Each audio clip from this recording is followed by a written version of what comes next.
అంటే ఉగాది నాడు ఏం చేస్తాం మనం?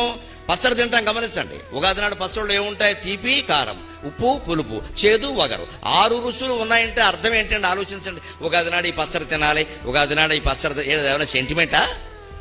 లేదా తినకపోతే దేవతలు ఏమైనా చెప్పిస్తాడా? పైగా ఉగాది పచ్చడి మీరు గమనించండి, దాన్ని పచ్చడిని ఎందుకంటారో నాకు తెలియదు. అన్నంలో కలుపుకోరండి ఎవడోను. అన్నంలో కలుపుకోకుండా పచ్చడి ఏంటండి? అదే మాట. గోంగూర పచ్చడి కలుపుకోవా? చింతకాయ పచ్చడి కలుపుకోవా?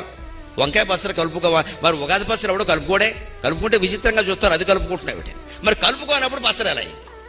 కలుపుకుంటామా అంటే పచ్చడి కాదు, పచ్చడి అంటున్నారు, కలుపుకోవడానికి వీలు లేదు. పోనీ ప్రసాదం అంటే కళ్ళకద్దుకొని తినడానికి వీళ్ళ. ఉగాది నాడు ఎవడో కళ్ళకద్దుకోడు, మామూలుగా తింటాడు.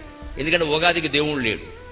ఏ దేవుడి గుళ్ళోకైనా మీరు వెళ్ళొచ్చు. ఉగాదికి ప్రత్యేకంగా దేవుడు లేడు. శ్రీరామనవమికి దేవుడు వేరే, శివరాత్రికి దేవుడు వేరే, కృష్ణాష్టమికి దేవుడు వేరే, రథసప్తమికి దేవుడు వేరే. ఉగాదికి దేవుడు లేడండి, కాలమే దేవుడు. దేవుడే లేని పండుగ ప్రసాదం కాదు, పచ్చడి కాదు, అదేమిటో తెలియదా? ఖచ్చితంగా తింటామా? దీని ఉద్దేశం ఏమిటండి? ఆ 6 రుచులు తీపి, కారం, ఉప్పు, పులుపు, చేదు, వగరు నువ్వు రోజు తినే భోజనంలో ఉండేలా చూసుకో. ఆరోగ్యం బాగుండాలంటే షడ్రసోపేత భోజనం.